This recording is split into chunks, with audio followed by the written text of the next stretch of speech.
Whoa, California just dropped not one, but two big bombs for real estate investors. One bad bill is now dead, and a new massive development unlock just got signed into law. So if you own real estate in California, if you are looking to invest in California real estate, this changes everything. Let's go ahead and break it down.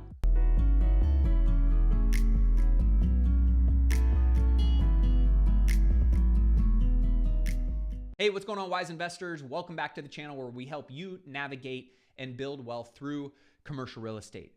California just defeated AB 1157.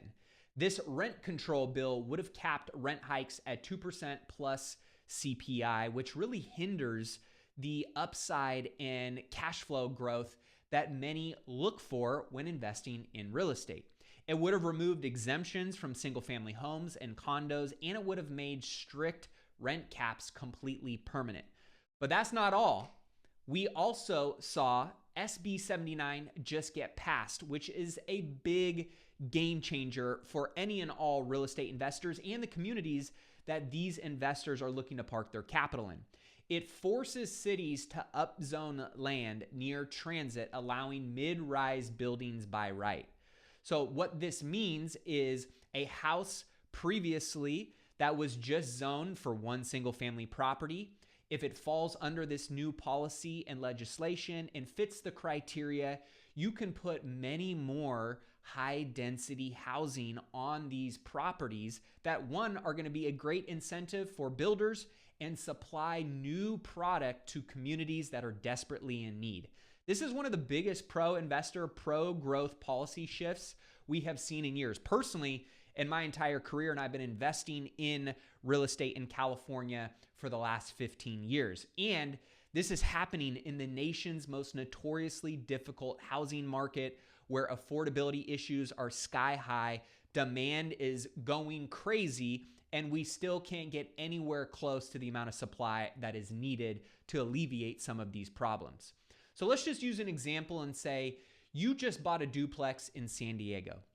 AB 1157 could have locked your rent increases, which ultimately hinders your ability to raise rents, to grow your cash flows, and to drive more value into your property. But now your rent growth is safe. You don't have politicians telling you what you can and can't do with your own property. And if you are a developer with land near a bus or a rail stop, guess what? Now you can build taller, faster, and more profitably using the economies of scale underneath one roof or on one particular site. So if you're a real estate investor, your rental income upside is going to be preserved. You got no new statewide caps choking out your cash flow. Now, of course, there are specific cities and counties that may have different legislation that you do need to understand, research, and navigate. But that being said, at a state level, this is a big win. You can now underwrite your deals with more confidence that the government isn't going to be stepping in. You can also think about this from a development perspective. This is going to shrink timelines. This is going to reduce entitlement risk. And this is hopefully going to incentivize more investment dollars being parked in communities and areas of cities that significantly need more housing supply to alleviate many of the issues that are driving up rents and minimizing the options that tenants have and need when it comes to housing. So why this matters for citizens and passive investors, or maybe you work on a city coalition board, for everyday citizens, there is a big win by incentivizing investors who go and take a lot of risk when it comes to their investment dollars and parking it in areas that it's going to be valued, that they can get a return from, and ultimately is going to create a win-win for the community by giving more options and housing supply for citizens and the community to choose from. There is going to be more opportunity to invest in these upzoned areas. And this is something that I encourage investors who are looking to get economies of scale. Instead of just doing one, doing many in one site on one property can be a massive win from a financial perspective while adding significant value to your community as a whole. Wealth building strategies are now staying alive in California especially with cash flowing real estate, when previously this was something that many felt California was going to a dead end and a barren wasteland with government oversight stepping into private investment. And guess what? The local economy is going to benefit from this. They're going to get a boost through new housing, through tax dollars, through construction jobs, through more transactions happening.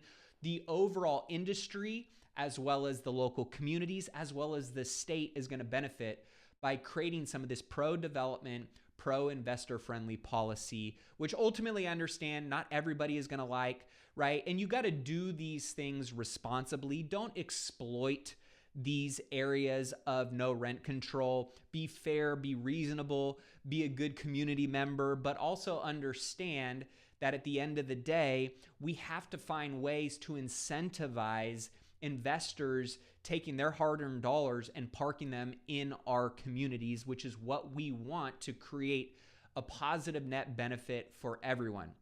So, what can you do if you are an investor? I would say scout transit adjacent properties with upzoning potential. A lot of properties that many people didn't see opportunity with throughout California. Guess what? The market has changed under this policy, and this could be a new area to spotlight with some positive arbitrage as an investor that you can take advantage of while bringing value to your local cities and communities that you want to invest in. You can re-underwrite with higher rent potential that previously was capped. You can navigate the new zoning flexibility and find ways to create more opportunity there. And most importantly, I would say before doing anything, right, know what the local and the city legislation is. Work with your CPAs, work on updated tax planning and strategies, and see if you own a property right now, how these new policies apply and what you can do going forward to maximize the opportunities. And if you're looking to invest in California, now is a great time to explore those opportunities. So my personal opinion on these two bills is that they prove two things.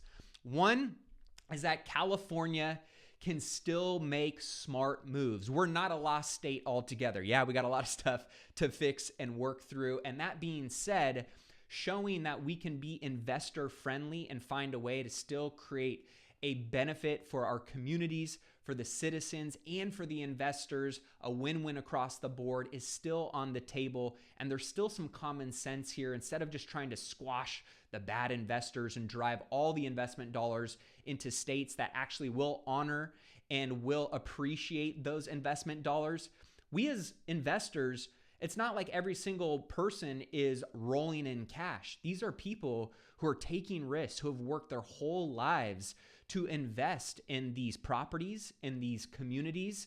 And when they're not valued, they're going to go elsewhere. When they're not protected, they're going to go elsewhere.